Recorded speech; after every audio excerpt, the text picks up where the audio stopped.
Hello students, my name is Disha Siwach and welcome to mission online classes. आज हम life process chapter का lecture number 18 start कर रहे हैं। ठीक है, अब तक के जो पहले के लेक्चर्स थे उसके अंदर हमने डाइजेस्टिव सिस्टम की कंप्लीट प्रोसेस और रेस्पिरेटरी सिस्टम की कंप्लीट प्रोसेस हमने देख ली थी। तो आज हम transport system in human beings देखेंगे कि हमारी बॉडी के अंदर जो ट्रांसपोर्टेशन का वर्क होता है वो ट्रांसपोर्टेशन हमारी बॉडी में किस तरीके से होता है। ठीक है, अब ट्रांसपोर्टेशन सिस्टम को समझने से पहले हमें एक बात का पता होना चाहिए कि ट्रांसपोर्टेशन होता क्या है। ट्रांसपोर्टेशन का मतलब होता है किसी चीज को एक जगह से दूसरी जगह पर पहुंचाना। ठीक है, एक जगह से दूसरी जगह पे पहुंचाना। अब हमारी बॉडी में ट्रांसपोर्टेशन को समझने से पहले एक एग्जांपल के थ्रू ये समझ लेते हैं कि भाई ये चीज होती क्या है। ठीक है, अब मान के चलो आप एक स्टूडेंट हो, आपको रोज स्कूल जाना होता है और स्कूल से घर आना होता है। ठीक है, मान लो कि स्कूल के जो प्रिंसिपल हैं उन्होंने आपके लिए बस लगवा दी। ठीक है, अब क्या करोगे? अब रोज क्या करेगी, बस आपके जो नजदीकी स्टॉप होगा उसके पास आएगी। तो आप क्या करोगे, उस नजदीकी स्टॉप से जा करके, ठीक है, अब जो मैं ये बता रही हूँ ये स्टोरी जो है वो हमारे सेशन के अंदर उसका बिल्कुल बेसिक है। तो इसको थोड़ा सा ध्यान से देखना, ठीक है, ध्यान से सुनना, ताकि आगे की जो ये ट्रांसपोर्टेशन की प्रोसेस है ये अच्छे से समझ में आ जाए। ठीक है, तो आप क्या करोगे, स्कूल जाने के लिए जो आपका नजदीकी स्टॉप होगा, ठीक है, उस पर जाओगे और बस में बैठ जाओगे। ठीक है, अब बस में बैठने के बाद आप क्या करोगे, बस जाएगी स्कूल को, स्कूल में छोड़ने के लिए। अब ऐसा तो है नहीं कि आपको अकेले को बस लेके जाएगी स्कूल में। ठीक है, अब मान के चलो आपके फ्रेंड का भी कॉल आ जाता है कि भाई तू जा तो रही है, हम दोनों अच्छे दोस्त हैं, तू मेरे को भी साथ में लेके चल। ठीक है, तो आप क्या बोलोगे, आप ये बोलोगे कि बस तेरे स्टॉप के पास आए तो गी। ठीक है, बस तेरे स्टॉप के पास आए तो गी, जिस स्टॉप के पास बस आए तू वहां से बैठ जाइयो और फिर साथ में स्कूल में चल पड़ेंगे। ठीक है, अब इसके अंदर क्या हुआ, वो जो एक लड़का था, ठीक है, जिसने अपने घर के जो पास वाला नजदीकी स्टॉप था उससे वो बस में बैठ गया। जब वही बस सर्कुलेट करती हुई, ठीक है, घूमती घूमती दूसरी स्टॉप के ऊपर चली गई, वहां से और स्टूडेंट्स बैठ गए। ठीक है, इस तरीके से करते करते उस बस ने क्या किया होगा, वो बस बहुत सारे स्टॉप्स के ऊपर रुकी होगी, वहां से बहुत सारे स्टूडेंट्स बैठे भी होंगे। अब ऐसा तो है नहीं कि बस रुकती रही और स्टूडेंट्स बैठते रहे और उसकी बस की कोई लिमिट ही नहीं है। ठीक है, जब 50-60 बच्चे उसके अंदर बैठ गए होंगे तो इसका मतलब बस की लिमिट कंप्लीट हो गई होगी। ठीक है, उसकी लिमिट पूरी हो गई होगी। उसके बाद क्या होगा, वो सारी की सारी बस क्या करेगी, वो बस उन सभी बच्चों को लेकर के लास्ट में कहाँ पे जाके रुक जाएगी, स्कूल में जाके रुक जाएगी। ठीक है, इतनी बात आई समझ कि बस ने क्या किया, बस ने नजदीकी स्टॉप पे जा करके हर एक बच्चे को पिक किया और उसको बाद में कहाँ पे छोड़ दिया, स्कूल में जाके छोड़ दिया। अब स्कूल में जब वो अपने डेस्टिनेशन पॉइंट तक जब पहुंच गई है, जहाँ पे उसको टारगेट पॉइंट तक पहुंच गई है, उसके बाद क्या होगा, वो सारे के सारे बच्चे क्या करेंगे, उस बस से उतरेंगे। ठीक है, क्योंकि उनकी टारगेट साइट आ गई ना, अब वहां से वो क्या करेंगे, उतर जाएंगे। अब ऐसा तो है नहीं कि पूरी जिंदगी वो स्कूल में ही रहेंगे। अब सारे बच्चे अपनी क्लासेस ऑफ होने के बाद क्या करेंगे, उसी बस में वापस से बैठ जाएंगे और उसके बाद वो बस क्या करेगी, उनके नजदीकी स्टॉप्स के ऊपर जा करके उनको छोड़ देगी उनके घर पे। ठीक है, अब ये जो मैंने छोटी सी स्टोरी आपको बताई है कि अगर हमको स्कूल से कहाँ जाना है, स्कूल से घर जाना है और घर से स्कूल जाना है, तो उसके बीच में हमारे पास क्या है, एक बस है। वो बस क्या करती है, वो बस हमें अपने स्टॉप से पिक करती है। ठीक है, और अलग अलग स्टॉप से बाकी बच्चों को भी पिक करके वो स्कूल में छोड़ के आती है। और उसके बाद जब हमारा काम वहाँ पे कंप्लीट हो जाता है तो उसके बाद वो बस क्या करती है, सभी बच्चों को बिठा करके उनकी जो नज़दीकी उनकी साइट है जहाँ पे उनको स्टॉप पे उतरना है घर जाने के लिए, वहाँ पे वापस से छोड़ आती है। अब ये जो मैंने बार बार बस का जिक्र क्यों किया है, क्योंकि वो बस जो घर से स्कूल और स्कूल से घर बच्चों को छोड़ के आ रही थी और आते जाते टाइम वो जो बिल्कुल भरी हुई थी। ठीक है, कुछ ऐसी कंडीशन हमारी बॉडी के अंदर होती है। ठीक है, जैसी बस की कंडीशन होती है, कुछ उसी तरीके से हमारे ब्लड की भी यही कंडीशन होती है। ब्लड क्या करता है, हमारी बॉडी के अंदर जिस तरीके से वो बस क्या कर रही थी, हर एक स्टॉप के ऊपर जा रही थी ना बच्चों के घर स्टॉप के पास में। ठीक है, इसी तरीके से ब्लड भी क्या करता है, हमारी पूरी बॉडी के अंदर ऐसे सर्कुलेट करता रहता है। ठीक है, पूरी बॉडी के अंदर घूमता रहता है।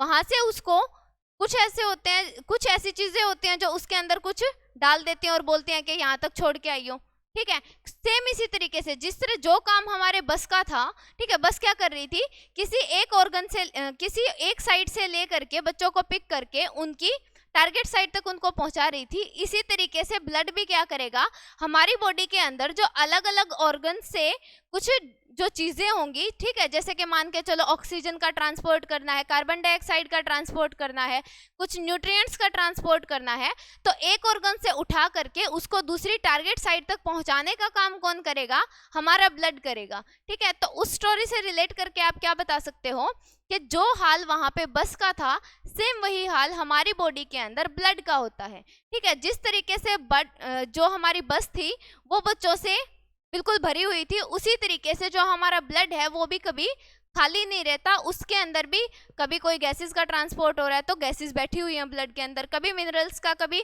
विटामिन का, कभी किसी और सब्सटेंसेस का अगर ट्रांसपोर्ट होना है तो वो बैठी रहती हैं, ठीक है। सेम कंडीशन वही रहती है। अब बोलोगे कि हमें कैसे पता चलेगा, इसको थोड़ा सा इलेबोरेट करके बताओ, ठीक है। तो अब ट्रांसपोर्ट सिस्टम देखते हैं कि हमारी बॉडी के अंदर किस तरीके से चलता रहता है, ठीक है। अब मान के चलो लास्ट लेक्चर में हम रेस्पिरेटरी सिस्टम को पढ़ रहे थे, तो वहां पे एक नाम आया था, एल्वियोली बोला था जिसको, ठीक है, एल्वियोली थी, ठीक है। वो क्या थी, वो एक ऐसे पाउच लाइक स्ट्रक्चर थी, इस तरीके से। ये क्या बना दिए हमने, एल्वियोली बना दी। अब एल्वियोली बनाई है तो ये भी पता होगा कि एल्वियोली की कुछ डक्ट्स भी थी, ठीक है, डक्ट्स थी, उन्हीं में से तो वो पास आउट होके आ रही थी एयर, ठीक है। तो हर एक एल्वियोली, ये जितनी भी एल्वियोली है इनकी कोई ना कोई डक्ट्स हैं, ये डक्ट बना दी, ठीक है। अब ये सारी की सारी डक्ट क्या कर रही थी, सारी की सारी डक्ट एक कॉमन पैसेज के अंदर प्रेजेंट थी हमारे, ठीक है, जिसको हमने क्या बोल दिया था, जिसको हमने टर्मिनल ब्रोंकियाई बोला था, ठीक है, टर्मिनल ब्रोंक्यूल्स बोला था। ये क्या है, हमारे एल्वियोलर सैक, एल्वियोलर, ये हमारे एल्वियोलर सैक है, और ये क्या है, इनकी डक्ट्स है, ठीक है। और ये क्या है, ये है हमारे टर्मिनल ब्रोंक्यूल्स,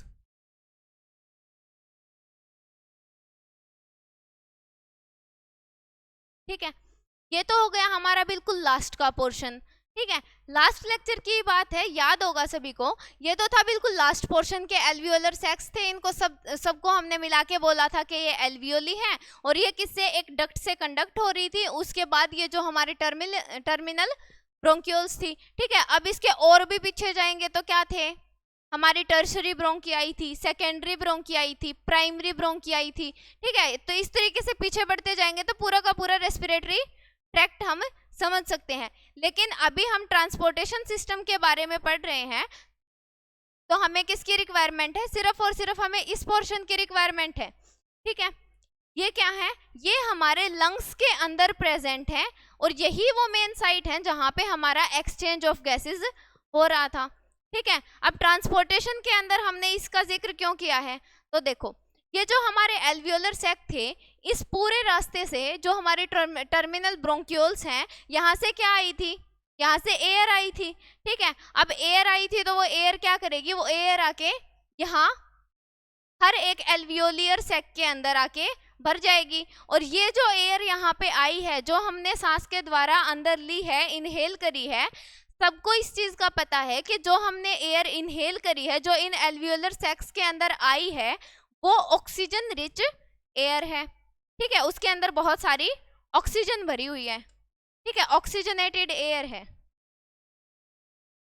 इतनी बात आई समझ के हमने सांस लिया, और सांस लेते टाइम जो हमारा रेस्पिरेटरी ट्रैक्ट था, उसका जो लास्ट का पोर्शन था, जिसको हमने नाम दे दिया था एल्वियोलर सैक, ठीक है। इनको कंबाइन वे में अगर बोले तो ये क्या है, एल्वियोली है।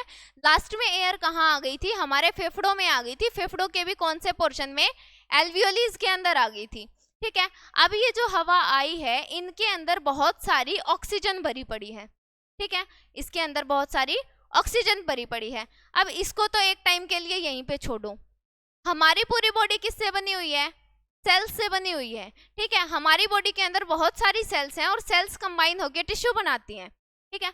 अब यहाँ पे मान के चलो ये बहुत सारे टिश्यू प्रेजेंट हैं, क्या एक ही टिश्यू की अगर बात करें, सारी बॉडी की जितने भी टिश्यूज होंगे उनके अंदर सेम प्रोसेस चलेगी, ठीक है। अब ये क्या है, ग्रुप ऑफ सेल्स है, और ग्रुप ऑफ सेल्स को हम क्या बोलते हैं, टिश्यू। तो ये क्या होगी, एक तरीके से टिश्यू सेल्स होगी। अब क्या होगा, अब ये जितने भी टिश्यू सेल्स हैं ना हमारे पास, ये सारी की सारी टिश्यू सेल्स क्या कर रही हैं, एक तरीके से ये मान के चलो कि ये टिश्यू सेल्स ऐसी जगह है जहां पर हमारी एनर्जी की प्रोडक्शन होनी है, ठीक है। अगर पिछले डाइजेस्टिव सिस्टम और रेस्पिरेटरी सिस्टम पढ़ा होगा, वहां पे इस प्रोसेस को बहुत अच्छे से बता रखा है कि किस तरीके से हमारा रेस्पिरेशन का वर्क होता है और किस तरीके से हमारे इन सेल्स के अंदर एनर्जी की प्रोडक्शन होती, ठीक है। तो कुल मिला के अब बात इतनी है कि हमारे एल्वियोलीज के अंदर कौन प्रेजेंट है, ऑक्सीजन रिच एयर प्रेजेंट है। क्या प्रेजेंट है, एयर प्रेजेंट है, जिसके अंदर बहुत सारी ऑक्सीजन है। और हमारे ये जो टिश्यू की सेल्स हैं हमारी बॉडी के अंदर, जो ये टिश्यू की सेल्स हैं, ये क्या कर रही हैं, इनको ऑक्सीजन की जरूरत है। एक तरीके से मान के चलो ये रोए जा रही है, ये बोल रहे हैं कि हमें ऑक्सीजन चाहिए, ऑक्सीजन चाहिए। और इनको ऑक्सीजन चाहिए क्यों, इनको ऑक्सीजन इसलिए चाहिए ताकि ये अपने फूड का ऑक्सीडेशन कर सकें, ताकि एनर्जी बन सके, हमारी बॉडी को अलग अलग एक्टिविटीज करने के लिए क्या मिल सके, एनर्जी मिल सके। तो उसके लिए इनको अपने अंदर, इनके अंदर जो खाना पड़ा हुआ है उसका ऑक्सीडेशन करना बहुत जरूरी है, ठीक है। तो ऑक्सीडेशन के लिए इनको क्या जरूरत है, ऑक्सीजन की जरूरत है, ठीक है। अब टिश्यू की सेल्स चल के तो कहीं पे जा नहीं सकती, ठीक है, ये तो फिक्स है। अब मान के चलो हमारे हाथ की जो सेल्स हैं वो तो हाथ में ही रहेंगी, अब ये तो है नहीं यहाँ से उठ के कहीं चली जाएंगी। अगर ये उठ के चली जाएंगी तो हमारे जो हाथ है एक तरीके से गायब भी हो जाएगा, क्योंकि ये बना किससे है, सेल्स से, टिश्यूज से, इन्हीं चीजों से तो बना है, ठीक है। तो ये क्या है, अपनी जगह पे बिल्कुल फिक्स है। लेकिन इनको किन की रिक्वायरमेंट है, इसको ऑक्सीजन की रिक्वायरमेंट है, इसको ऑक्सीजन चाहिए। इस टिश्यू की हर एक सेल को क्या चाहिए, ऑक्सीजन चाहिए, ठीक है। अब ये बोले जा रही है हमें ऑक्सीजन चाहिए, ऑक्सीजन चाहिए। तभी जो हमारे फेफड़े हैं, जो एल्वियोली हैं, वो क्या बोलेंगे कि ऑक्सीजन तो हमारे पास बहुत ज्यादा है, ठीक है। तो ये क्या बोलेंगे कि आओ और मुझसे लेकर के ऑक्सीजन चले जाओ, ठीक है, यही तो बोलेंगे। अब इनके पास क्या है, ऑक्सीजन एक्सेसिव अमाउंट में है। अगर बहुत ज्यादा अमाउंट में ऑक्सीजन है तो ये टिश्यू सेल्स को बोलेंगे कि हमारे पास आओ और ऑक्सीजन को लेके जाओ, ठीक है। फिर ये भी खुश हो जाएंगे, बोलेंगे कि अच्छा तुम्हारे पास ऑक्सीजन है तो तुम इसको आके मेरे पास दे जाओ। फिर बोलेंगे पागल है कि मैं क्यों दे के जाऊंगा, मैं तो खुद लंग्स के अंदर, ठीक है, ये किसके अंदर है, एल्वियोली बोलेंगे कि मैं तो खुद लंग्स के अंदर फिट हूं, मैं तो बिल्कुल भी बाहर नहीं आ सकते, ठीक है। तो अब क्या है, इनके पास तो ऑक्सीजन ज्यादा है, इनके पास ऑक्सीजन की कमी है, देना ये भी चाहते हैं और ऑक्सीजन को लेना ये भी चाहते हैं, लेकिन अपनी जगह से उठ करके ना तो ये ऑक्सीजन देने के लिए अपनी जगह से उठ के इनके पास आ सकते हैं, ना ही टिश्यू सेल्स अपनी जगह से उठ करके एल्वियोली के पास में ऑक्सीजन लेने के लिए जा सकते हैं। अब क्या होगा क्या, जो ये रो रही थी ये कंटिन्यू लगी रहेंगी, ठीक है, ये बोलते रहेंगे कि हमसे आगे ले जाओ, ठीक है। तो इसी तरीके से इनका ड्रामा चलता रहेगा। फिर उसके बीच में कौन आएगा, उसके बीच में एक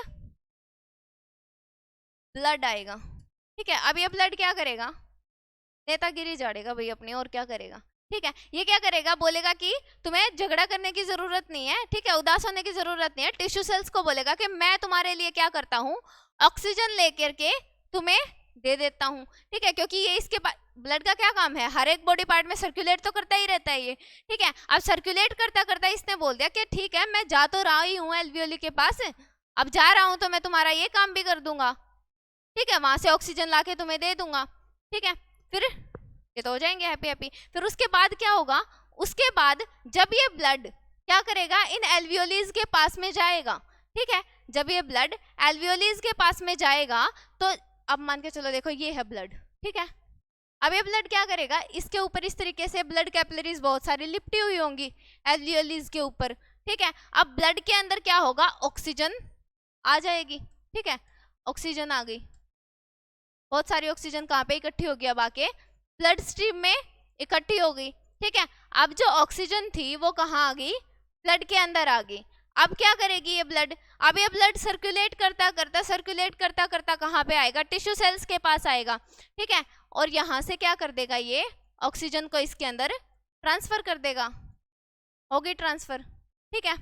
अब क्या होगा, देखो इसको ऑक्सीजन की जरूरत थी, उसके पास ऑक्सीजन ज्यादा थी, तो ब्लड ने क्या किया, इसकी एक्सेसिव ऑक्सीजन को अपने अंदर लिया और जहां पर उसकी ऑक्सीजन की कमी थी वहां पे पहुंचा दिया। ठीक है, तो अब क्या होगा क्या, इसके अंदर जो फूड पार्टिकल्स थे, जो ग्लूकोज था, जिस फूड मटेरियल का इसको ऑक्सीडेशन करना था वो कर देगा। ठीक है, लेकिन जो हमारी टिश्यू सेल्स हैं वो इससे मानती नहीं है। अब क्या करेंगी वो, अब फिर से रोए जा रही हैं। अब क्या होगा, बोले कि अब तुम्हें ऑक्सीजन की जरूरत थी, वो तो तुम्हें मिल गई, अब क्या दिक्कत है। तो टिश्यू सेल्स बोलेंगी कि ऑक्सीजन तो मुझे मिल गई, मैंने एनर्जी की प्रोडक्शन तो कर दी, लेकिन मेरे पास जब मैंने एनर्जी की प्रोडक्शन करी तो वहां पे एक CO2 बहुत ज्यादा मेरे पास प्रोड्यूस होगी। अब CO2 जो प्रोड्यूस हुई है ना, वो मेरे लिए बहुत ज्यादा टॉक्सिक है। टॉक्सिक का मतलब मेरे लिए एक तरीके से जहरीली है, मैं उसको अपने पास स्टोर करके नहीं रख सकती। ठीक है, तो अब क्या होगा, अब बोलेगी कि मेरे को तो इसको है ना बाहर निकालना है, अपनी बॉडी से बाहर निकालना है। अब बाहर निकालना है तो अब ऐसा तो है नहीं कि ये सेल्स उठ के जाएंगी और इस ऑक्सीजन जो कार्बन डाइऑक्साइड यहाँ पे जनरेट हुई है एज अ वेस्ट मटेरियल, वो उसको बाहर छोड़ के आएंगी, ऐसा तो हो नहीं सकता क्योंकि ये अपनी जगह पे बिल्कुल फिक्स है। अब क्या होगा, अब दोबारा से ये क्या अब फिर से फेफड़े बोलेंगे कि हाँ हमारे पास है ना ऐसे स्ट्रक्चर हैं जो कार्बन डाइऑक्साइड को बाहर फेंक सकते हैं। ठीक है, तो आओ और मुझे क्या करो, कार्बन डाइऑक्साइड दे जाओ। ठीक है, मैं तुम्हारी कार्बन डाइऑक्साइड को बॉडी से बाहर कर दूंगा। ठीक है, फिर ये बोलते हैं कि ठीक है तुम आके ले जाओ कार्बन डाइऑक्साइड को। ठीक है, फिर सेम बात होगी। क्या सेम बात होगी, इसके पास कार्बन डाइऑक्साइड ज्यादा है, वो कार्बन डाइऑक्साइड को बाहर कर सकता है, बट अपनी पोजीशन से ना वो हिलने वाला है ना ये हिलने वाला। ठीक है, उसके बाद क्या होगा, उसके बाद फिर से ब्लड पहुंच जाएगा। ठीक है, फिर ब्लड क्या करेगा, कोई बात नहीं, ऑक्सीजन का तो ट्रांसपोर्ट किया ही था, ऑक्सीजन को तो लंग्स से टिश्यू सेल्स तक पहुंचाया ही था। अब तुम्हारे पास एज अ टॉक्सिक मटेरियल जो कार्बन डाइऑक्साइड है उसको भी मेरे अंदर ट्रांसफर कर दो। ठीक है, अब जो टिश्यू सेल्स ने कार्बन डाइऑक्साइड को ब्लड के अंदर ट्रांसफर किया है उसका क्या होगा, अब जो ट्रांसफर कर दी तो कहाँ पे चली गई, ये CO2 ब्लड के अंदर चली गई, CO2। ठीक है, CO2 कहाँ चली गई, ब्लड के अंदर चलेगी, ये आ गई CO2। अब इस CO2 का क्या होगा, अब ये CO2 जब पूरी बॉडी में सर्कुलेट करती करती पूरी ब्लड वेसल्स के थ्रू जब पूरी बॉडी में घूमती रहेगी तो एक बार करके कहाँ पे आ जाएगी, ये CO2 के ये जो पूरी के पूरी ब्लड कैपिलरीज हैं ये आएंगी फिर दोबारा से लंग्स के अंदर और CO2 को क्या कर देंगी, इन फेफड़ों के अंदर ट्रांसफर कर देंगी। ठीक है, CO2 को ट्रांसफर कर देंगी फेफड़ों के अंदर। ठीक है, हमारे एल्वियोलीज के अंदर, और एल्वियोली क्या कर देंगी, इस पाथ के थ्रू कार्बन डाइऑक्साइड को बाहर कर देंगी। ठीक है, और ऑक्सीजन यहाँ से अंदर आ रही थी। इतनी बात आई समझ कि इस प्रोसेस के अंदर अभी क्या हुआ है, इस प्रोसेस के अंदर हमारी जो लंग्स थी उनमें जो एल्वियोलर सैक हमारे पास प्रेजेंट थे, उन एल्वियोलर सैक में इन्वायरमेंट से क्या आई है, रेस्पिरेटरी ट्रैक्ट के थ्रू होती होती ऑक्सीजन इनके अंदर आ गई। ठीक है, अब हमारे फेफड़ों के अंदर एल्वियोली के अंदर बहुत सारी ऑक्सीजन है, लेकिन हमारी पूरी बॉडी की जो टिश्यू सेल्स हैं, ठीक है, जो हमारी पूरी बॉडी की सेल्स हैं उनको बहुत ज़्यादा अर्जेंटली क्या है, ऑक्सीजन की रिक्वायरमेंट है, ऑक्सीजन की बहुत ज़रूरत है, लेकिन ना वो अपनी जगह से कहीं जा सकती हैं, ना हमारे जो फेफड़ों के अंदर एल्वियोली हैं वो कहीं पे जा सकती हैं। ठीक है, लेकिन इसके पास ऑक्सीजन ज़्यादा है, इसके पास ऑक्सीजन की कमी है, तो किसी तरीके से हमें ये ऑक्सीजन टिश्यू सेल्स तक पहुंचानी है। उसको पहुंचाने में हेल्प कौन करेगा, उसको पहुंचाने में हेल्प करेगा हमारा ब्लड। ठीक है, अब ये ब्लड क्या करेगा, ये ब्लड यहाँ से ऑक्सीजन को उठा करके अपनी ब्लड कैपिलरीज में लेके जाएगा और ऐसे सर्कुलेट करता करता किसके पास छोड़ देगा, सेल्स के पास ऑक्सीजन को दे जाएगा। अब जो सेल्स के पास में जो carbon dioxide as a waste product produce हुई है, ठीक है, वो सेल्स के लिए बहुत ज्यादा टॉक्सिक है।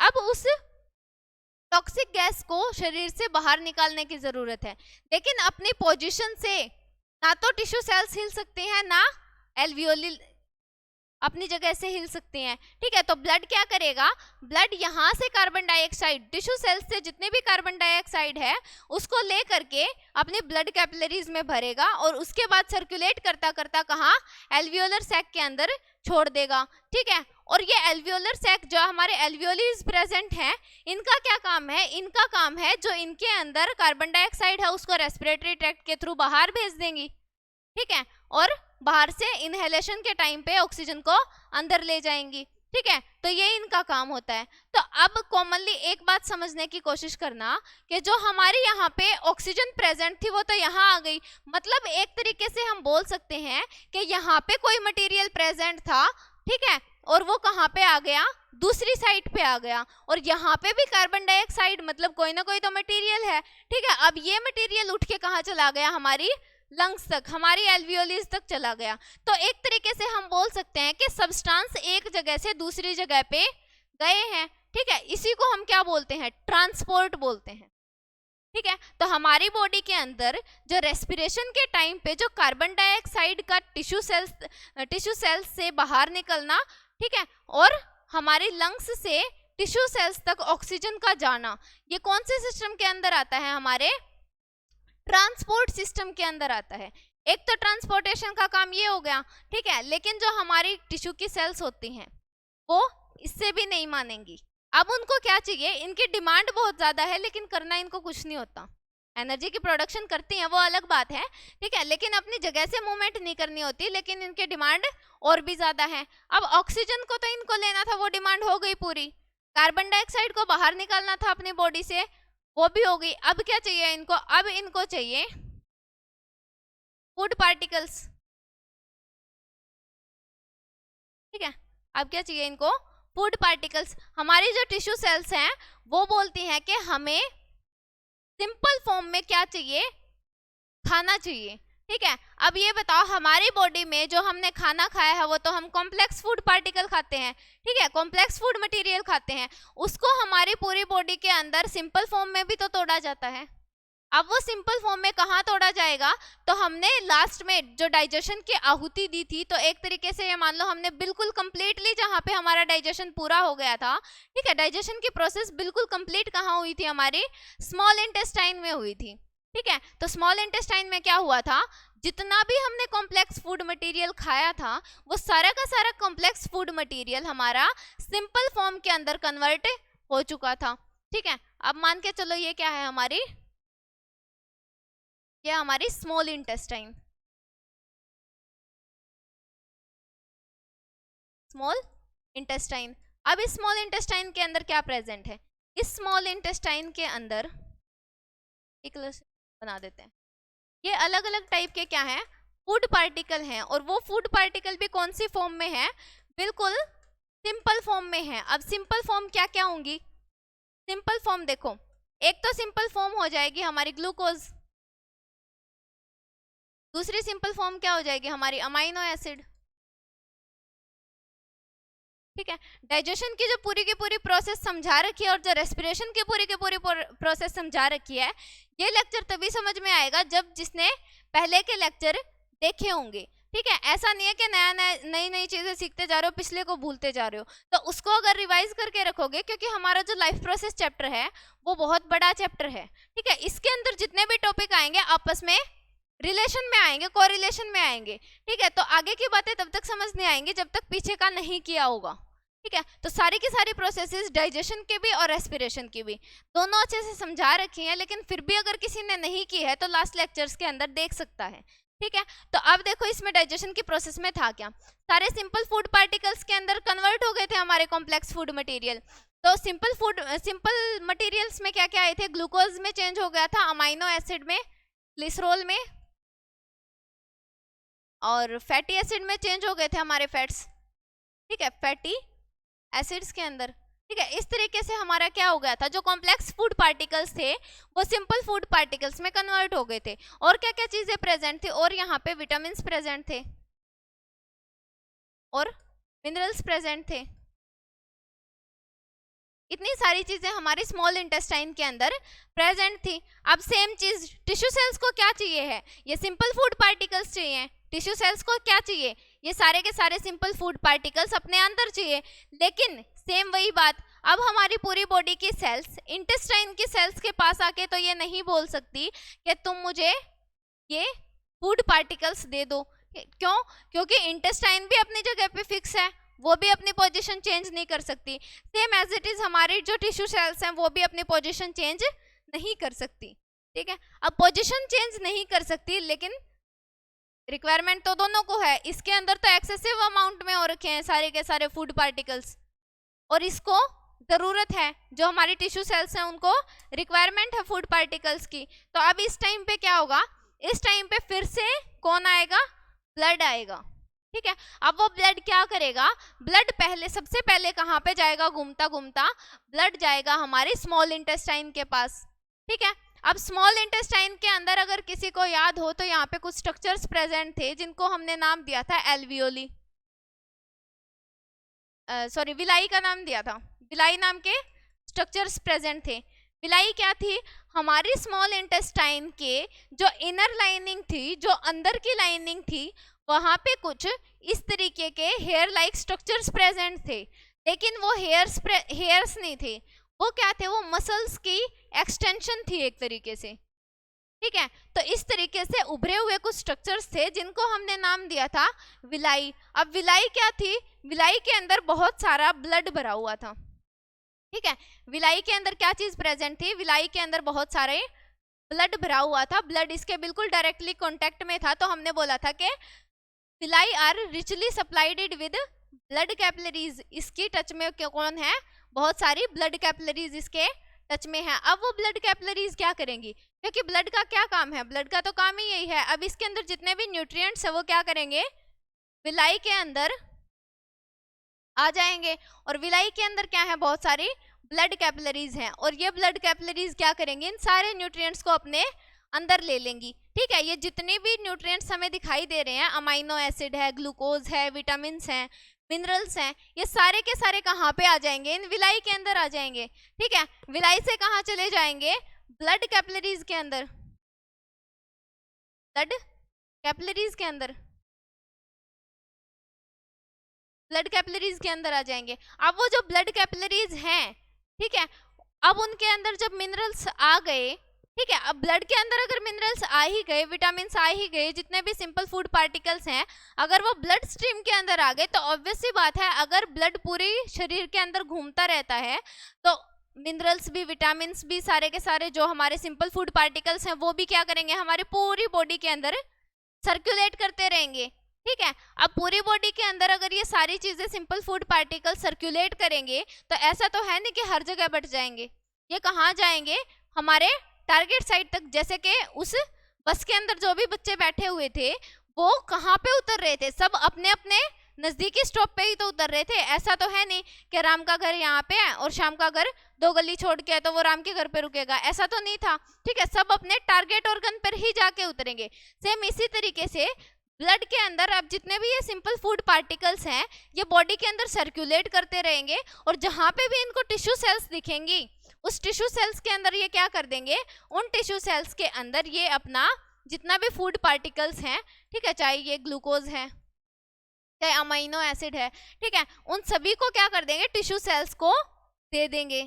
ठीक है, इतनी बात आई समझ। ठीक है, जिस तरीके से हमने इस प्रोसेस को समझा था कि हमारे कार्बन डाइऑक्साइड का और ऑक्सीजन का ट्रांसपोर्ट हो रहा था, सेम उसी तरीके से अब क्या हो रहा है, हमारे फूड पार्टिकल्स का भी ट्रांसपोर्ट हो रहा है, मतलब एक जगह से दूसरी जगह पे भेजे जा रहे हैं। लेकिन हमारे जो फूड का ट्रांसपोर्ट हो रहा है वो कहाँ से कहाँ तक हो रहा है, वो हमारी स्मॉल इंटेस्टाइन से हमारी टिश्यू सेल्स तक हो रहा है।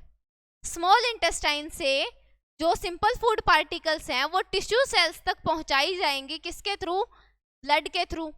ठीक है, तो अब क्या होगा, अब ये सारा का सारा जो हमारा सिंपल फूड पार्टिकल्स हैं वो टिश्यू सेल्स के अंदर आ जाएंगे, और टिश्यू सेल्स के अंदर जब सिंपल फूड पार्टिकल आ जाएंगे तो टिश्यू सेल्स क्या करेंगी, इनका ऑक्सीडेशन कर देंगे और एनर्जी की प्रोडक्शन करेंगी। ठीक है, तो अब ये बताओ कि यहाँ पे ट्रांसपोर्टेशन हुआ या नहीं हुआ, हुआ है ट्रांसपोर्टेशन तो, क्योंकि ट्रांसपोर्टेशन का क्या मतलब है, हम एक सब्सटेंस को एक जगह से दूसरी जगह तक पहुंचाते हैं, और यहाँ पे भी जो हमारे सिंपल फूड पार्टिकल्स हैं वो एक जगह से मतलब स्मॉल इंटेस्टाइन से ब्लड जो हमारी टिश्यू सेल्स हैं वहां तक पहुंचे हैं या नहीं पहुंचे हैं?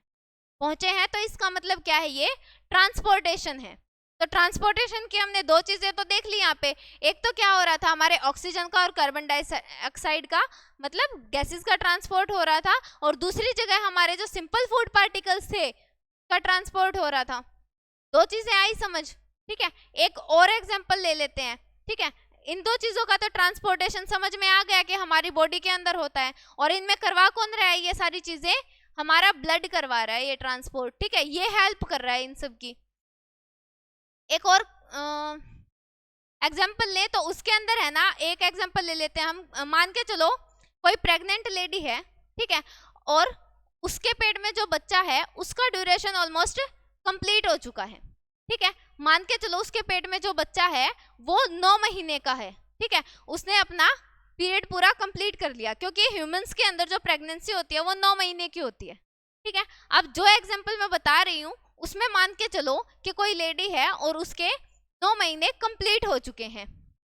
अब अगर 9 महीने उसके कंप्लीट हो गए तो अब क्या होगा?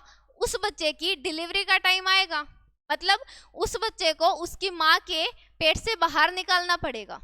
ठीक है, अब क्योंकि वो जो बच्चा पेट के अंदर है वो एक तरीके से फुल्ली मैच्योर हो चुका है उसकी वॉर्म के अंदर, तभी तो हम उसको बाहर निकाल रहे हैं। जब तक वो इमेच्योर था एक तरीके से, जब तक उसके पूरी बॉडी के जितने भी पार्ट्स हैं वो कंप्लीट नहीं हुए थे, ठीक है, या फिर थोड़े से डेवलप नहीं हुए थे, जब तक वो इन्वायरमेंट में आने के लिए कैपेबल नहीं था, ठीक है, तब तक तो वो कहाँ पे था? तब तक तो वो मदर की वॉर्म में था, उसके पेट में था। ठीक है, लेकिन अब जब 9 महीने का ड्यूरेशन कंप्लीट हो गया तो अब वो बच्चा क्या कोशिश करेगा? वो इन्वायरमेंट के बिल्कुल कैपेबल हो चुका है, वो बाहर सरवाइव कर सकता है, तो इसलिए वो क्या करेगा? उसको बाहर निकालना पड़ेगा। ठीक है, अब 9 महीने का ड्यूरेशन कंप्लीट होने के बाद वो बच्चा कोशिश करेगा कि वो वहां से बाहर निकल जाए, लेकिन क्या उस बच्चे के एफर्ट्स के कारण वो उसकी मदर की वॉर्म से बाहर निकल सकता है? क्योंकि वो हाथ पैर तो चलाएगा ही बाहर निकलने के लिए, लेकिन उसके एफर्ट्स से कोई फर्क नहीं पड़ेगा। ठीक है, फिर जो उसकी मदर की वॉर्म होगी, ठीक है, जहाँ पे वो बच्चा है, और बच्चा होता कहाँ पे है? माता के उसमें पेट में, वो प्रेजेंट होता है यूट्रस के अंदर। ठीक है, अब यूट्रस के अंदर जो बच्चा है वो बार बार एफर्ट लगाया जा रहा है कि मेरे को इस वॉर्म से बाहर निकलना है, बाहर निकलना है। ठीक है, लेकिन उसके एफर्ट से कुछ नहीं हो रहा। ठीक है, फिर यूट्रस की वॉल्स भी क्या करेंगी? जो उसके मदर के यूट्रस की जो वॉल्स हैं वो भी क्या करेंगी? एफर्ट लगाएंगी। ठीक है, वो सोचेंगे कि इस बच्चे को अगर बाहर निकलना है तो उसकी थोड़ी सी हेल्प करते हैं। ठीक है, अब वो हेल्प करेंगी किस तरीके से? अब मान के चलो जब यूट्रस की वॉल्स जो हैं अगर उसकी बच्चे की हेल्प करेंगी तो सीधी सी बात है वो बच्चा बाहर आ जाएगा, लेकिन वो एफर्ट लगाएंगी कैसे? ठीक है, कौन उनको गाइड करेगा? कौन यूट्रस की वॉल्स को ये बताएगा कि तुम इसको बाहर? अब इस तरीके से मान के चलो कि ये है उसकी वॉर्म, और मान के चलो ये है क्या? वो बेबी है। ठीक है, और ये क्या है? यूट्रस की वॉल है। ठीक है, ये क्या है? यूट्रस की वॉल है। इस बच्चे के एफर्ट से कुछ भी नहीं होने वाला। ठीक है, अब ये जो यूट्रस की वॉल है, यूट्रस की वॉल है, इनको इस बच्चे के साथ कोऑपरेट करना पड़ेगा। किस चीज में? इस बच्चे को इस बॉडी से बाहर निकालने के लिए। ठीक है, अब ये एफर्ट कैसे लगाएंगी? इस यूट्रस की वॉल के अंदर विग्रस कॉन्ट्रैक्शन होंगी, विग्रस कॉन्ट्रैक्शंस। विग्रस कॉन्ट्रैक्शन का क्या मतलब है? कॉन्ट्रैक्शन का मतलब होता है एक तरीके से प्रेशर लगाना। ठीक है, लेकिन यहाँ पे क्या होंगे? विग्रस कॉन्ट्रैक्शन होंगे, मतलब बहुत ज्यादा कंटिन्यूअसली क्या होंगी? कॉन्ट्रैक्शंस होंगी। उन कॉन्ट्रैक्शंस की वजह से क्या होगा? उन कॉन्ट्रैक्शंस की वजह से, जिसको हम लेबर पेन बोलते हैं, ठीक है, इन कॉन्ट्रैक्शंस की वजह से क्या होगा? लेबर पेन जनरेट होगा, लेबर पेन जनरेट होगा। अब ये लेबर पेन जो जनरेट हुआ है इसकी वजह से क्या होगा? डिलीवरी पॉसिबल हो पाती है। ठीक है, सबसे पहले क्या होगा? बच्चा एफर्ट लगाना स्टार्ट करेगा, जिससे कि यूट्रस के पास ये सिग्नल जाएंगे कि हाँ इसका ड्यूरेशन कंप्लीट हो चुका है, और उस ड्यूरेशन के कंप्लीट होने के बाद यूट्रस की वॉल्स क्या करेंगी? इस बच्चे को कोऑपरेट करने की कोशिश करेंगी। ठीक है, इसको बाहर निकालने में। अब बाहर कैसे निकलेगा, जब ऊपर से इसके ऊपर कॉन्ट्रैक्ट होगी, जब यूट्रस की वॉल जब इसके ऊपर से प्रेशर लगाएंगे ताकि ये नीचे की तरफ पुश हो सके, तो उस टाइम पे क्या होगा, ये विग्रस जब कॉन्ट्रैक्शंस होंगी तो वहां पे लेबर पेन जनरेट होगा, उसकी माँ को क्या होगा, बहुत ज्यादा पेन होना स्टार्ट हो जाएगा और ये बच्चा बाहर निकल जाएगा। सुनने में आसान लगता है बट ये बहुत ज्यादा कॉम्प्लिकेटेड प्रोसेस होती है। अब ऐसा नहीं है कि यूट्रस की वॉल्स ने अब देखा कि ये लगातार इसके ऊपर नीचे की तरफ पुश करने लग रहा है बच्चा, तो इसको हेल्प कर दूं, ऐसे नहीं होता। अब इसमें भी कौन हेल्प करेगा, जिस टाइम पे डिलीवरी का टाइम होता है उस टाइम पे ऑक्सीटोसिन नाम का हार्मोन, ऑक्सीटोसिन नाम का हार्मोन क्या होता है, सिक्रीट होता है। ठीक है, ये जो लेबर पेन होगा, जो ये विग्रस कॉन्ट्रैक्शन होंगी, ये किसके कारण होंगी, ये होंगी सिर्फ और सिर्फ हमारे ऑक्सीटोसिन हार्मोन के कारण। अब ये ऑक्सीटोसिन हार्मोन भी ये नहीं है कि ऐसे ही जनरेट हो जाएगा। ठीक है, ये ऑक्सीटोसिन हार्मोन को कौन जनरेट करेगा, क्या आएगा, हाइपोथैलेमस से, हाइपोथैलेमस से। ठीक है, और इसके अंदर और किसका रोल होगा, पिट्यूटरी ग्लैंड का, पिट्यूटरी ग्लैंड।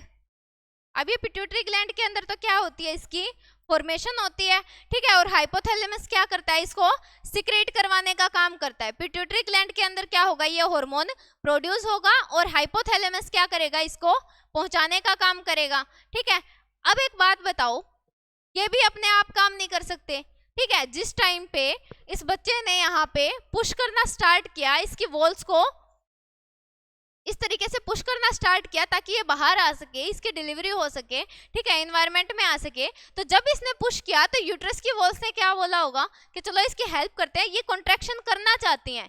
लेकिन जब तक ऑक्सीटोसिन हार्मोन रिलीज नहीं होगा तब तक यूट्रस कॉन्ट्रैक्शन नहीं कर पाएगा, और यूट्रस कॉन्ट्रैक्शन नहीं कर पाएगा तो लेबर पेन भी जनरेट नहीं होगा, और लेबर पेन नहीं होगा तो इसकी डिलीवरी भी नहीं होगी। ठीक है, अब क्या, अब एक तरीके से बच्चा तो परेशान ही हो रहा है यहाँ पे, क्योंकि इसका ड्यूरेशन कंप्लीट हो चुका है, अब ये यहाँ पे नहीं रह सकता। ठीक है, अब क्या होगा, अब इस ऑक्सीटोसिन हार्मोन को रिलीज होना बहुत ज्यादा जरूरी है। ठीक है, अब रिलीज कौन करवाएगा, पिट्यूटरी ग्लैंड इसकी फॉर्मेशन करेगा। तो एक तरीके से यूट्रस की वॉल तो पिट्यूटरी ग्लैंड को ही बोलेंगे ना कि पिट्यूटरी ग्लैंड अपना ऑक्सीटोसिन हार्मोन को प्रोड्यूस करो ताकि इस बच्चे की डिलीवरी हो सके। ठीक है, लेकिन पिट्यूटरी ग्लैंड क्या बोलेगा कि मैंने तो अपना काम कर दिया। ठीक है, सेम इसी तरीके से हाइपोथैलेमस ने भी अपना काम कर दिया। अब ये बोला कि पिट्यूटरी ग्लैंड के मैंने तो ऑक्सीटेशन की फॉर्मेशन कर रखी है। ठीक है, हाइपोथैलेमस ग्लैंड ने भी ये बोला कि मैंने भी अपना काम कर रखा है। ठीक है, लेकिन अब दिक्कत क्या आ रही है, जब ऑक्सीटोसिन हार्मोन प्रोड्यूस हो ही चुका है तो भी हमारी डिलीवरी क्यों नहीं पॉसिबल हो पा रही है, क्योंकि देखो जो हमारा पिट्यूटरी ग्लैंड है वो हमारे कहाँ पे, ब्रेन में प्रेजेंट होता है, बेस ऑफ ब्रेन। ठीक है, बेस ऑफ ब्रेन में कौन प्रेजेंट होता है, पिट्यूटरी ग्लैंड, और हाइपोथैलेमस इसके जस्ट ऊपर प्रेजेंट होता है। ठीक है, पिट्यूटरी ग्लैंड के जस्ट ऊपर प्रेजेंट होता है हमारा हाइपोथैलेमस ग्लैंड। अब जो हमारी कॉन्ट्रैक्शन हो रही है वो किस पार्ट में हो रही है, हमारे जो लोअर एब्डोमिनल का पार्ट है, यूट्रस है, उसके अंदर कॉन्ट्रैक्शन हो रही है। ठीक है, और ये ग्लैंड कहाँ पे प्रेजेंट है जिसने ऑक्सीटोसिन की फॉर्मेशन करी है, वो है हमारे ब्रेन के अंदर। अब ब्रेन के अंदर हार्मोन प्रेजेंट है, यूट्रस की वॉल्स को क्या जरूरत है, ऑक्सीटोसिन हार्मोन की जरूरत है, लेकिन अब यहाँ पे भी वो सेम केस होगा, ना तो हाइपोथैलेमस या फिर पिट्यूटरी ग्लैंड उठ के यूट्रस के पास आ सकता है ऑक्सीटोसिन देने के लिए, ना ही यूट्रस की जो वॉल्स हैं या फिर जो यूट्रस है वो पिट्यूटरी ग्लैंड के पास भी नहीं जा सकती हैं ताकि वो वहां से ऑक्सीटोसिन को ले सके इसकी डिलीवरी के लिए। अब क्या होगा, जरूरत इसको भी है और भेजना इसको भी जरूरी है पिट्यूटरी ग्लैंड को। अब कौन आएगा, वही जो पहले से आता जा रहा है। ठीक है, जो सबकी हेल्प करता है, कौन, ब्लड। ठीक है, अब ब्लड आके क्या करेगा, अब आएगा ब्लड, और ब्लड का काम क्या होगा, ब्लड आएगा और वो बोलेगा, थोड़े से नखरे तो दिखाता है, जब किसी के ऊपर ये होता है ना कि हाँ भाई ये काम कर सकता है, उसकी बार बार पूछ हो जाए तो थोड़े नखरे करता है, तो ब्लड क्या बोलेगा, मैं सारा दिन से काम करता आ रहा हूँ, कभी कार्बन डाइऑक्साइड का ट्रांसपोर्ट, कभी ऑक्सीजन का ट्रांसपोर्ट, कभी किसी न्यूट्रिएंट्स का ट्रांसपोर्ट, कभी नाइट्रोजनस वेस्ट का, ठीक है, किसी किसी चीज का ट्रांसपोर्ट करके भाई मैं तो थक गया। ऑक्सीटोसिन को पहुंचाने के लिए मेरे पास तो ना टाइम है और ना हिम्मत है, मेरे से तो नहीं जाया जाएगा। अब इसके तो 9 मंथ कंप्लीट हो चुके हैं, ठीक है, इसको तो बाहर निकलना है, तो फिर सारे मिलके क्या करेंगे, सारे मिलके एक तरीके से नहीं बोलते कोई बात नहीं, आज ये काम कर दे, ये ज्यादा इंपॉर्टेंट है, तो इस तरीके से कर करके क्या करेंगे, ब्लड को एक तरीके से पूरा मोटिवेट कर देंगे कि वो सिर्फ आज क्या कर दे, इस पिट्यूटरी ग्लैंड से ले करके हमारे ऑक्सीटोसिन को कहाँ पे पहुंचा दे, यूट्रस की वॉल्स तक पहुंचा दे, ठीक है।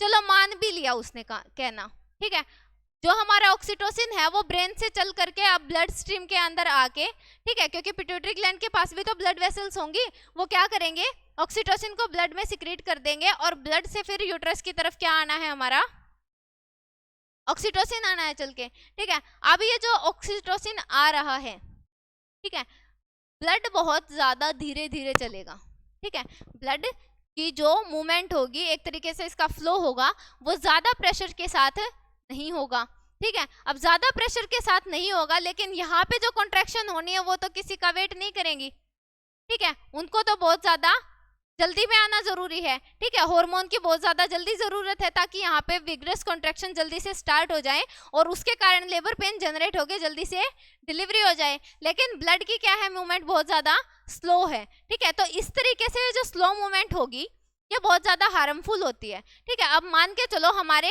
अभी सिर्फ इसकी यूट्रस की बात नहीं है, हमारी बॉडी में जितने भी टिश्यू सेल्स हैं, ठीक है, सबके पास ये जो ब्लड ट्रांसपोर्ट कर रहा है वो ट्रांसपोर्टेशन का तो काम कर रहा है, लेकिन इसके अंदर एक बुरी आदत क्या है कि ये बहुत स्लो फ्लो करता है, ठीक है। अगर मान लो हमारे टॉय को, ठीक है, हमारे पैर के अंगूठे को मान के चलो कि क्या जरूरत है, ऑक्सीजन की जरूरत है, इन सेल्स को क्या है, मतलब बहुत सारी सेल्स है हमारी, उनको क्या जरूरत है, ऑक्सीजन की जरूरत है, और ये क्या कर रहा है, बिल्कुल धीरे धीरे चल रहा है, ठीक है, धीरे धीरे चलेगा तो हो सकता है वो सेल्स का ड्यूरेशन ऐसा हो, उनको ऑक्सीजन की ज्यादा जरूरत हो तो वो सेल्स डैमेज भी हो सकती हैं। अगर मान के चलो टॉय की सेल्स की डैमेज हो भी गई तो ज्यादा फर्क नहीं पड़ेगा हमें, लेकिन अगर मान के चलो ये ऑक्सीजन की रिक्वायरमेंट है हमारे ब्रेन की सेल्स की, ठीक है, ब्रेन के अंदर जो सेल्स हैं हमारी उनको ऑक्सीजन की जरूरत है, ठीक है, और टॉय की तरफ तो फिर भी मान के चलो ग्रेविटी का भी इफेक्ट था थोड़ा बहुत, तो इसके अंदर फ्लो और भी ज्यादा स्पीड से जा रहा था, लेकिन एंटी ग्रेविटी जाएंगे ना, एंटी ग्रेविटी का मतलब है जब अर्थ से हम दूर जाते हैं तो वो एंटी ग्रेविटी का फोर्स लगता है, ठीक है।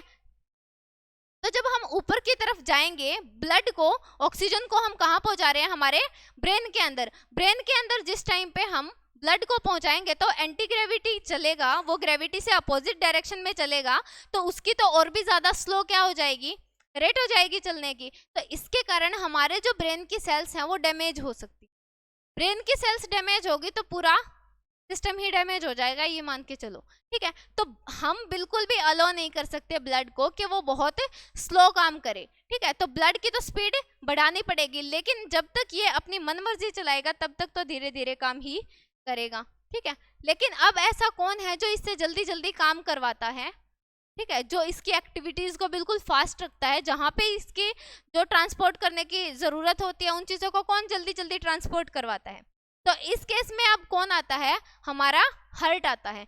हार्ट क्या करेगा, हार्ट इसको बोलेगा कि जल्दी जल्दी ट्रांसपोर्टेशन का काम कर, ठीक है, तो हार्ट क्या करेगा, इसको जल्दी जल्दी काम करने के लिए एक्टिवेट करता है, ठीक है, उसको प्रेशर लगाता है, इस ब्लड के ऊपर प्रेशर लगाता है ताकि क्या हो सके, ये ब्लड अपनी टारगेट साइड तक चीज को जल्दी से पहुंचा सके, ठीक है। तो सेम चीज जो हमारे यूट्रस की वॉल्स हैं उन तक अब हार्ट क्या करेगा, इसको ऑर्डर देगा कि जल्दी से ऑक्सीटोसिन को यूट्रस की वॉल्स तक पहुंचा के आओ, और जिस टाइम पे ब्लड क्या करेगा, ऑक्सीटोसिन हार्मोन को हमारे ब्रेन से लेकर के, पिट्यूटरी ग्लैंड से लेकर के यूट्रस की वॉल तक पहुंचाएगा, ठीक है, पहुंचाने के बाद ऑक्सीटोसिन यहाँ पे पहुंच गया तो क्या होगा, हमारे यूट्रस की वॉल्स के अंदर विग्रस कॉन्ट्रैक्शन होंगी, ठीक है, जल्दी जल्दी से कॉन्ट्रैक्शंस होंगी, उन कॉन्ट्रैक्शंस के कारण बहुत ज्यादा लेबर पेन जनरेट होगा, और उस लेबर पेन के जनरेट होने के कारण फिर क्या हो जाएगा, उस बेबी की डिलीवरी हो जाएगी, ठीक है। अब ये जो पूरी की पूरी प्रोसेस है, ठीक है, अब इसकी डिलीवरी क्यों पॉसिबल हो पाई है, क्योंकि हमारे पिट्यूटरी ग्लैंड से, ठीक है, जो कि हमारे ब्रेन में प्रेजेंट था, वहां से यूट्रस तक जो कि हमारे लोअर एब्डोमिनल में प्रेजेंट है, वहां तक क्या ट्रांसपोर्ट हुआ है, ऑक्सीटोसिन हार्मोन का ट्रांसपोर्टेशन हुआ है। ट्रांसपोर्टेशन क्यों बोला, क्योंकि ऑक्सीटोसिन जो है वो हमारे ब्रेन से लेकर के यूट्रस तक पहुंचाई गई है, ठीक है, तो एक तरीके से हमने उसकी पोजीशन को चेंज किया है, एक जगह से उठा करके चीज दूसरी जगह पे लेके गए हैं, तो ये ट्रांसपोर्टेशन हो गया, इतनी बात आई समझ। अब ये ट्रांसपोर्टेशन है तो हम पढ़ किसके बारे में रहे हैं, ट्रांसपोर्टेशन ही तो पढ़ रहे हैं, ठीक है। तो अब ये पता चला कि ट्रांसपोर्टेशन के अंदर हम किन किन चीजों को ट्रांसपोर्ट करते हैं। ट्रांसपोर्टेशन के अंदर सबसे मेन काम होता है हमारे ब्लड का, कि किस किस चीज को ट्रांसपोर्ट कराएगा, गैसेस को, कार्बन डाइऑक्साइड को, ऑक्सीजन को, इनको ट्रांसपोर्ट कराएगा। दूसरी चीज जो हमने डाइजेस्टिव सिस्टम में पढ़ी थी, किसको ट्रांसपोर्ट करवाएगा, ये हमारे न्यूट्रिएंट्स को ट्रांसपोर्ट करवाएगा, ठीक है। जो हमारे सिंपल फूड पार्टिकल्स हैं उनको ट्रांसपोर्ट कराएगा, विटामिन्स को ट्रांसपोर्ट कराएगा, मिनरल्स को ट्रांसपोर्ट कराएगा, ठीक है। अब जो थर्ड एग्जांपल हमने लिया था उस प्रेग्नेंट लेडी का, उसके अंदर किसका ट्रांसपोर्टेशन कर रहा था ये, उसके अंदर ये हार्मोन्स का ट्रांसपोर्टेशन कर रहा था। तो एक तरीके से ब्लड क्या है, हमारे जो ट्रांसपोर्टेशन सिस्टम है उसके अंदर सबसे ज्यादा कौन रोल प्ले कर रहा है, अपना ब्लड कर रहा है, ठीक है। और ये किस किस चीज का ट्रांसपोर्ट कर रहा है, ये हमारे बॉडी के अंदर हार्मोन्स का, ठीक है, और गैसेस का ट्रांसपोर्ट कर रहा है, और मिनरल्स का, और या फिर मान लो कि न्यूट्रिएंट्स का ये ट्रांसपोर्ट कर रहा है, ठीक है। तो एक तरीके से ट्रांसपोर्टेशन समझ में आया कि ट्रांसपोर्टेशन सिस्टम होता क्या है, एक जगह से दूसरी जगह पे क्या लेके जाना, सब्सटेंसेस को लेके जाना, ठीक है। तो जो हमारा ट्रांसपोर्टेशन सिस्टम होता है,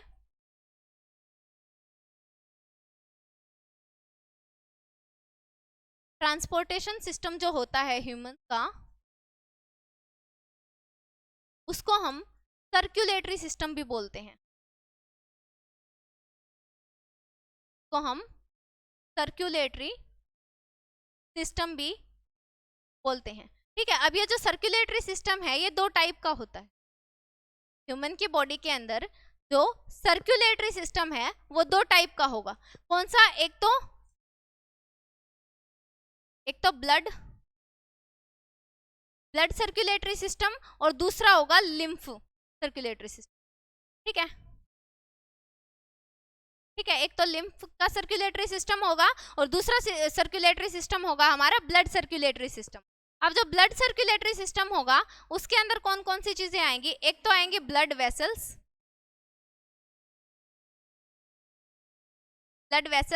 दूसरी आएगा ब्लड, ठीक है, ब्लड वेसल्स, और कौन आएगी, हार्ट आएगा, ठीक है, हार्ट आएगा।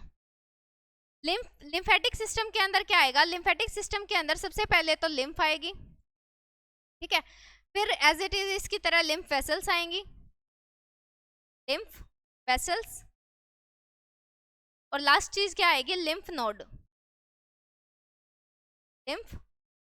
प्रेजेंट होंगे, लिम्फ नोड्स प्रेजेंट होंगे। तो हमारी बॉडी के अंदर जो सर्कुलेटरी सिस्टम है उसके अंदर एक तो ब्लड सर्कुलेटरी सिस्टम होता है, एक लिम्फ वाला सिस्टम होता है, ठीक है। इस चैप्टर के अंदर हमें ब्लड के बारे में ज्यादा पढ़ना है क्योंकि लिम्फ का टॉपिक हमें ज्यादा दे नहीं रखा, ठीक है। अब ये जो ब्लड होता है उसका सबके साथ रिलेशन काफी अच्छा होता है, जैसे कि हमने लास्ट एग्जांपल्स में देखा था, ठीक है, कि इसका जो डाइजेशन की प्रोसेस हुई थी उसके साथ भी कनेक्शन था कि उनके न्यूट्रिएंट्स का भी ये ट्रांसपोर्ट कर रहा था, ठीक है। जो हमारा रेस्पिरेटरी सिस्टम था उसमें से हमने ऑक्सीजन का और कार्बन डाइऑक्साइड का ट्रांसपोर्ट भी किसके थ्रू करवाया था, ब्लड के थ्रू करवाया था। और जिस टाइम पे उस प्रेग्नेंट लेडी की क्या हो रही थी, डिलीवरी का टाइम था, उस टाइम पे हार्मोन्स का भी ट्रांसपोर्टेशन कौन कर रहा था, हमारा ब्लड ही कर रहा था। तो ब्लड का जो रिलेशन है वो सबके साथ कैसा है, बहुत ज्यादा घुलने मिलने वाला नेचर है, ठीक है। तो हर जगह ये ट्रांसपोर्ट करता रहता है, ठीक है, और चीजों को ट्रांसपोर्ट करता रहता है। अब इस चैप्टर के अंदर हमें सबसे ज्यादा क्या पढ़ना है, ब्लड सर्कुलेटरी सिस्टम के बारे में पढ़ना है, ठीक है। तो आज के लेक्चर में हमने इसका इंट्रोडक्शन ही देखना था कि ट्रांसपोर्ट सिस्टम होता क्या है, ठीक है। तो ट्रांसपोर्ट सिस्टम मेरे ख्याल से बिल्कुल समझ में आ गया होगा कि ट्रांसपोर्ट सिस्टम होता क्या है। अब नेक्स्ट लेक्चर के अंदर हम ब्लड के बारे में पढ़ेंगे और ब्लड के सर्कुलेटरी सिस्टम के बारे में पढ़ेंगे। तो आज के लेक्चर में हम इतना ही करेंगे। Thank you.